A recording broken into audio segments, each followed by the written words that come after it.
करते हैं corona virus की। कोरोना वायरस पूरे दुनिया में नवंबर में उसने दस्तक दे दी थी, लेकिन 2020 आते आते कोरोना वायरस भारत में भी आ गया था और मार्च के बाद से लगातार भारत में लॉकडाउन चल रहा था। शुरू में ये तो बहुत तेजी से नहीं फैला, लेकिन धीरे धीरे भारत में इसने पैर पसारने शुरू कर दिए थे। अगर देखा जाए तो करोड़ों लोग पूरे देश में कोरोना से संक्रमित हो गए थे। इस प्रकार से संक्रमण बड़ी तेजी से फैला, जिसमें देखा जाए तो भारत में भी लाखों लोगों ने अपनी जान गंवा दी है और सबसे ज्यादा जानें अमेरिका में गई हैं। लेकिन सबसे बड़ा सवाल शुरू से उठता आया है चीन पे। आखिर चीन इतना शांत क्यों बैठा है? आखिर वहां सेकंड फेज थर्ड फेज की बात क्यों नहीं हो रही है? आखिर कोरोना वायरस से उनके यहां इतनी जानें क्यों नहीं गईं? आखिर चीन ने कोरोना वायरस पे कैसे काबू कर लिया? हम लोगों ने भी वायरस के ऊपर बहुत सारे चीजों पर रिसर्च किया और बहुत पहले से मैं बोलता आया हूं कि कोरोना वायरस एक बायोवेपन हथियार है और आज इसकी पुष्टि भी हो गई। अमेरिकन अधिकारियों सीआईओ को एक बहुत बड़े दस्तावेज हाथ लगे हैं। उन दस्तावेजों में यह साफ साफ बताया गया है कि चीन इस बायोवेपन हथियार को बहुत पहले से तैयार कर रहा था। तीसरे युद्ध की तैयारी में इस बायोवेपन हथियार का वो यूज करता। उसे पता था कि आने वाला समय में अगर युद्ध हुआ तो हम हथियारों से जंग नहीं जीत सकते।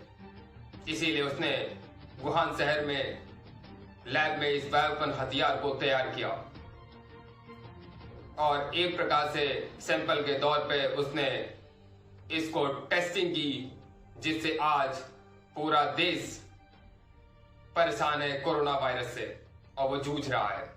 लेकिन चाइना शांत है। इस चीज को देख करके अब सभी देशों की निगाहें चीन पे तनी हुई है।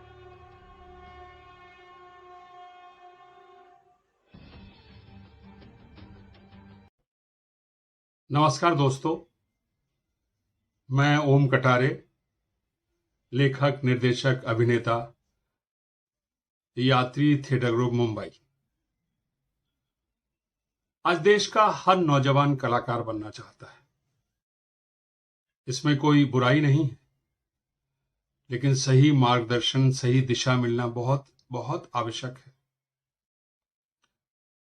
कॉम्पैग्नो न्यूज और यात्री थिएटर ग्रुप मुंबई आपके लिए ला रहे हैं रंग कार्यशाला यानी थिएटर वर्कशॉप।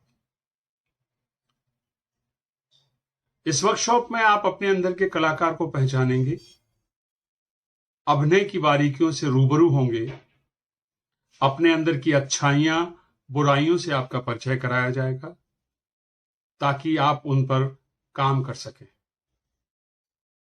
ये वर्कशॉप ऑफलाइन, ऑनलाइन हो रहे हैं। आप इस ईमेल पर अपनी डिटेल भेज सकते हैं hr@cssplindia.com या व्हाट्सएप नंबर पर भी अपनी डिटेल भेज सकते हैं। नंबर है 9198901347। आइए इस वर्कशॉप का हिस्सा बनिए। मुझे पूरा यकीन है कि इस वर्कशॉप के बाद आप अपना जीने का नजरिया बदल देंगे। आप अपने अंदर एक बहुत बदलाव महसूस करेंगे। तो अपना ध्यान रखिए, सुरक्षित रहिए। मिलते हैं जल्दी। जय हिंद। जब से कोविड-19 की महामारी आई है, लोगों के चेहरे पे हंसी खत्म हो गई है। हर कोई कोविड-19 से परेशान है। इस चीज को लेते हुए हम अपना मेरी कलम से का एक नया एपिसोड बहुत जल्दी लेके आ रहे हैं। और एपिसोड का नाम है हंसना जरूरी है। चाहे परिस्थितियां कैसी भी हो, लेकिन कोई भी हमारी खुशियां हमसे नहीं छीन सकता, हमारा परिवार हमसे नहीं छीन सकता। इसके लिए हमें हमेशा आत्मनिर्भर बनना है, हमें निडर बनना है और हर हाल में हर जंग के लिए तैयार रहना है। इसलिए सभी की सभी लोग अपने मन में ये ठान ले कि हम सभी को वैक्सीनेशन जरूर कराना है, मास्क लगाना है, सोशल डिस्टेंस का पालन करना है और साथ में किसी प्रकार का कोई भी लक्षण हो तो हमें RT-PCR टेस्ट जरूर कराना है, क्योंकि सावधानी और निगरानी ही कोरोना वायरस को मात दे सकती है। अब तो DRDO ने भी एक मेडिसिन बनाई है जिससे ऑक्सीजन लेवल को बहुत अच्छी तरह मैनेज किया जा सकता है। उस टैबलेट का नाम है 2-deoxy-D ग्लूकोज। हमें DRDO को भी बधाई देनी चाहिए। DRDO और रेड्डीज ने मिल करके इसको तैयार किया है। हमारा नया एपिसोड मेरी कलम से का देखना मत भूलें। हंसना जरूरी है, उसका हम आपको एक ट्रेलर लेके आए हैं, जरूर देखें और बेसब्री से इंतजार करें हमारे इस एपिसोड का।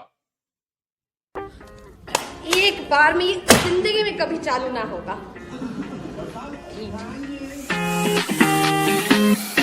I love you, Papa.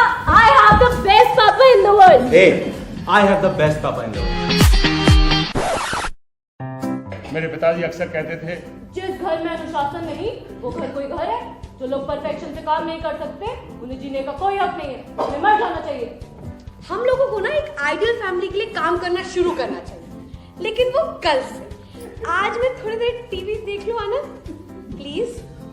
Thank you, Anand. You're so cute. My husband are so cute. I'm a TV addicted by जो 24 घंटे टीवी देखती रहती है। मैं 10 बजे बाई काम करके चली जाती है, उसके पीछे पीछे तुम चले जाते हो। What? I think you have a perfect family.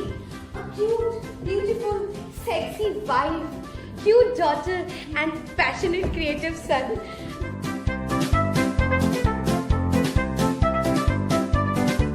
अरे मिले तो पूछो ना, 3 दिन हो गए मैंने बच्चों की शक्ल नहीं देखी। बच्चे हैं कहाँ, कर क्या रहे हैं? I'm sorry to say, लेकिन पूजा का परफेक्शन से दूर दूर तक कोई नाता नहीं। कहीं तो कुछ गड़बड़ है।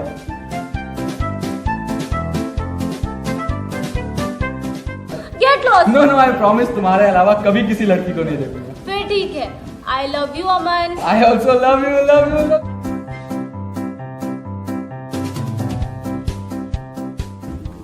Hashtag morning coffee. Hashtag no makeup look. Hashtag messy hair. Hashtag woke up like this. Post. 1000 like तो आने ही चाहिए, मतलब आ ही जाएंगे। हाँ तो मिस्टर बीन क्या चल रहा है? अरे मिस्टर बीन नहीं पापा, बेन, ओनली बेन।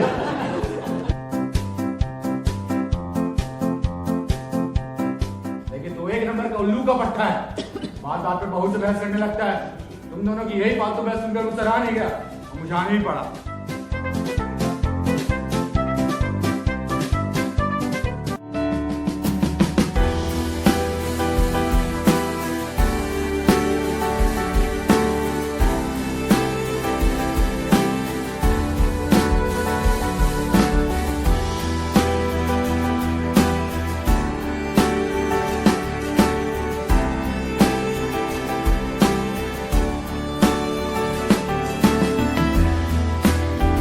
हेलो, हाँ अम्मा। ओफो अम्मा, हेलो अम्मा। अम्मा, अरे ये कौन से नंबर से फोन कर रही हो अम्मा? तुम्हारी अम्मा की याद आ गई? बुला लूं उनको? कमाल, आप कहते हो बच्चों को समझाओ, बच्चे कहते हैं आप पापा को क्यों नहीं समझाती?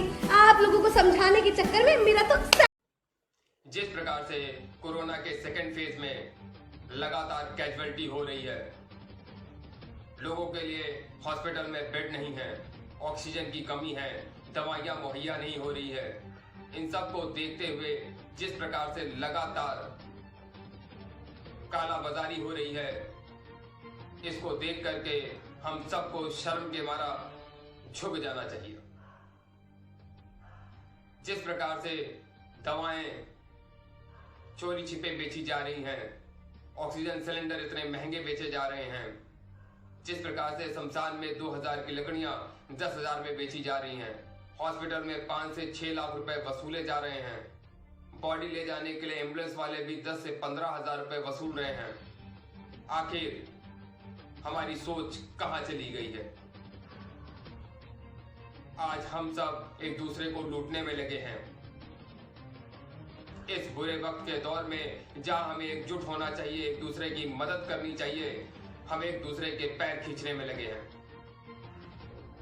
हर कोई यही सोचता है कि इन सबको ईश्वर दंड देगा, लेकिन ऐसा नहीं है। हम सबको इनके खिलाफ आवाज उठानी है और ऐसे लोगों को खुद दंड देना है, उनकी शिकायत करनी है, उनके खिलाफ FIR करना है और उनके खिलाफ मुकदमा भी करना है, क्योंकि इनको दंड देने के लिए कोई भी ईश्वर इस पृथ्वी पे जन्म नहीं लेगा। हम सबको ही ऐसे लोगों को दंडित करना है और इसके लिए हमें खुद आगे आना पड़ेगा और इनसे लड़ना पड़ेगा।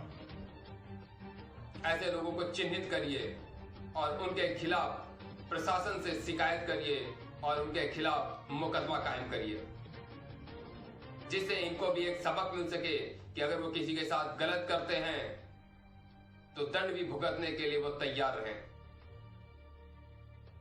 अब हम सबको एकजुट होना पड़ेगा और इसके खिलाफ भी एक जंग लड़नी होगी, क्योंकि अगर हम नहीं लड़ेंगे तो ये ऐसा ही करते रहेंगे।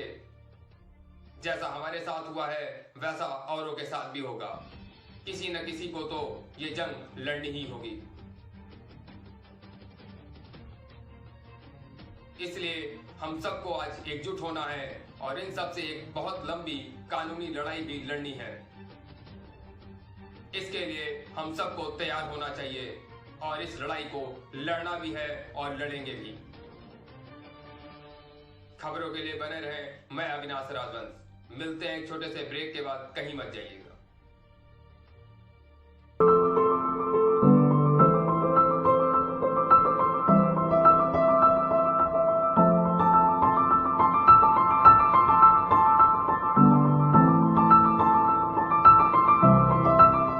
दोस्तों, विचार कीजिए, विचार कीजिए, विचार कीजिए। हमें जीतना है। हमें जीतना है। हम जीत सकते हैं। सिर्फ आपका साथ चाहिए। सिर्फ आपका साथ चाहिए। संकेतों को समझिए, संकेतों को समझिए, गलतियों को सुधारिए। तय कीजिए, तय कीजिए हमें किस दिशा में जाना है। हमें किस दिशा में जाना है। चैनल पर कुछ वीडियो क्लिपिंग देखकर बहुत अच्छा लगा। मोर नाच रही हैं, स्वच्छ पानी में मछलियां तैर रही हैं, जानवर पशु पक्षी खुलेआम विचरण कर रहे हैं और इंसान कोरोना वायरस महामारी के कारण घर में बैठने के लिए विवश है। समय बड़ा बलवान। जो देश हमें घर, मकान, रोजी रोटी कमाने के अवसर देता है, क्या उस देश की देखभाल हम सबको मिलकर नहीं करनी चाहिए?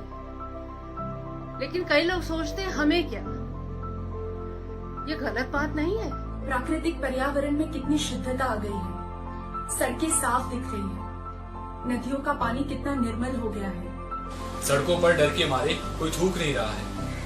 काश हम ऐसे ही रहकर प्रकृति के साथ कोई खिलवाड़ ना कर रहे होते। तब न सही, पर क्या हम अब भी ऐसे नहीं रह सकते कि पर्यावरण को यथासंभव नुकसान ना पहुंचाए? इस महामारी के कारण ही सही, हमें ये तो मानना ही पड़ेगा कि बार बार चेतावनी देने के बाद भी हमने पर्यावरण को विषैला किया है, नदियों को गंदा किया है और करते ही जा रहे हैं।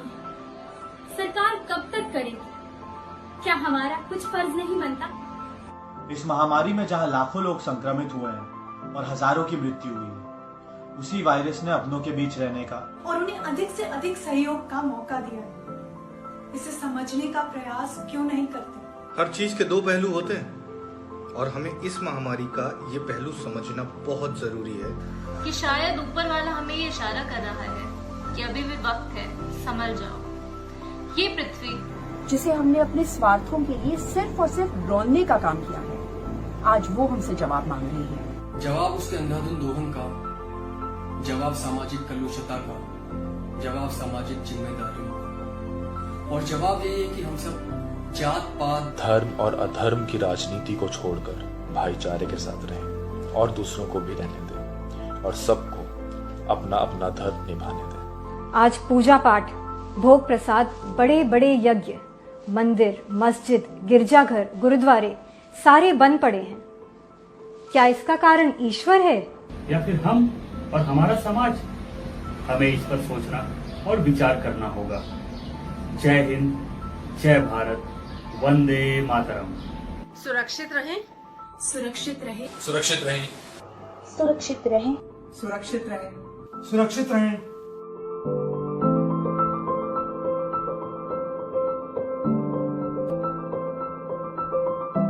और अपना ध्यान रखें। अपना ध्यान रखिए। अपना ध्यान रखें। अपना ध्यान रखें। अपना ध्यान रखें। अपना ध्यान रखें।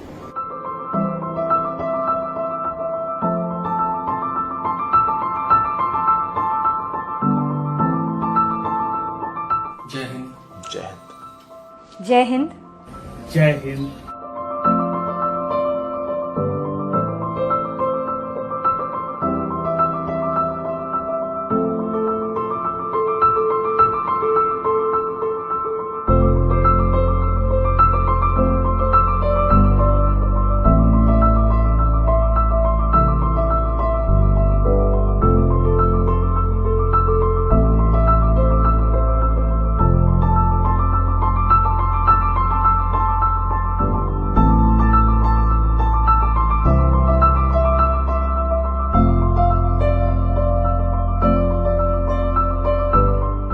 वंदे मातरम। वंदे मातरम। वंदे मातरम। वंदे मातरम। वंदे मातरम। वंदे मातरम। वंदे मातरम। वंदे मातरम। वंदे मातरम। वंदे मातरम। वंदे मातरम। वंदे मातरम। वंदे मातरम, वंदे मातरम। वंदे मातरम। सुरक्षित रहिए। जय हिंद, वंदे मातरम।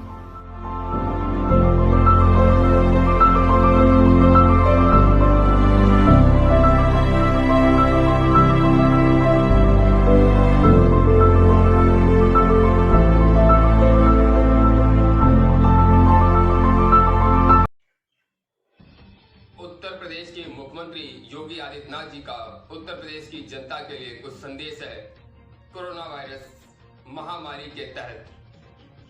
उसके बाद हम देखेंगे कि किस प्रकार से मध्य प्रदेश के मुख्यमंत्री शिवराज सिंह चौहान ने कालाबाजारी करने वालों के लिए सख्त और कड़े कदम उठाने जा रहे हैं और ऐसे लोगों को चिन्हित करके वो उन्हें दंडित भी करेंगे। आइए सबसे पहले सुनते हैं उत्तर प्रदेश के मुख्यमंत्री योगी आदित्यनाथ जी का उत्तर प्रदेश की जनता को दिया गया संदेश।